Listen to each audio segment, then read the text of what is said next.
ஒரு குறிப்பிட்ட கட்சியுடைய ஆதரவை பெற்று தான், இடதுசாரிகள் மற்றவர்கள் ஆதரவு பெற்று தான் இந்த ஆட்சி வந்திருக்கு. ஏன்னா இதுக்கு முழு மெஜாரிட்டி வரல. 108 இடங்கள் வந்தாங்க. அதுக்குரிய அளவு வேணும்னு மற்ற இந்த அணியில இருந்தவர்கள் கொடுத்துருக்குறாங்க.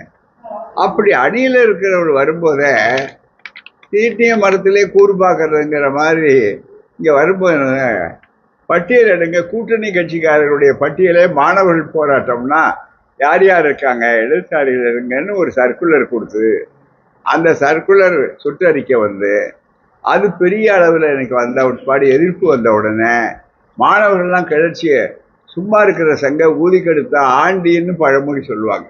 பழையது ஆண்டி ஊதி கெடுக்கல, இப்போ அரசு ஊதி கெடுக்குது. அதுதான் அரசு அந்த அளவுக்கு வந்த உடனே இப்போ நிறுத்துறாங்க. இப்போ அதுக்கு யார் காரணம்னு சொன்னா அரசு தானே முழு பொறுப்பே இருக்கணும். ஆனால் என்ன சொல்றாங்க, மிகப்பெரிய அளவுக்கு தலைமை செயலாளரை நீக்குங்கன்னு கொண்டு போராட்டம் நடத்தக்கூடிய அளவுக்கு. தலைமை செயலாளர் உத்தரவு போட்டா முதலமைச்சருக்கு பொறுப்பு இல்லையா? முதலமைச்சருக்கும் பொறுப்பு இருக்கணும். அப்போ முதலமைச்சருக்கே தெரியாம தலைமை செயலாளர் உத்தரவு போட்டிருக்காரா? அப்படிப்பட்ட ஒரு அரசு எப்படி நடக்க முடியும்? அது என்ன சூழ்நிலை? இந்த மாதிரி குழப்பங்கள் பொதுவா இருக்கிறவர்களுக்கு எல்லாருக்கும், இது அரசியலுக்கு அப்பாற்பட்டு நான் சொல்றேன், அதுதான் மிக முக்கியம்.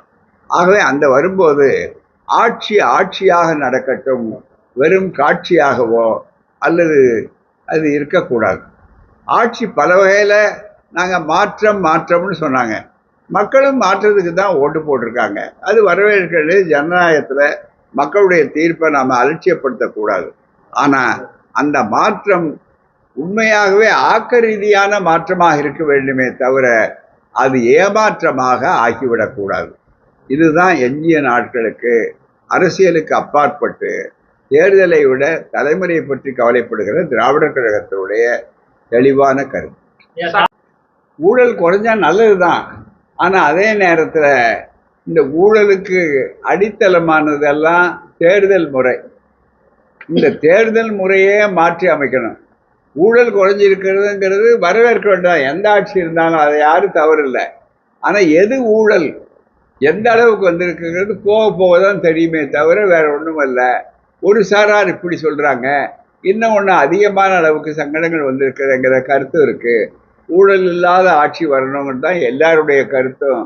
ஆகவே அது முழுமையா நடந்தா சரி.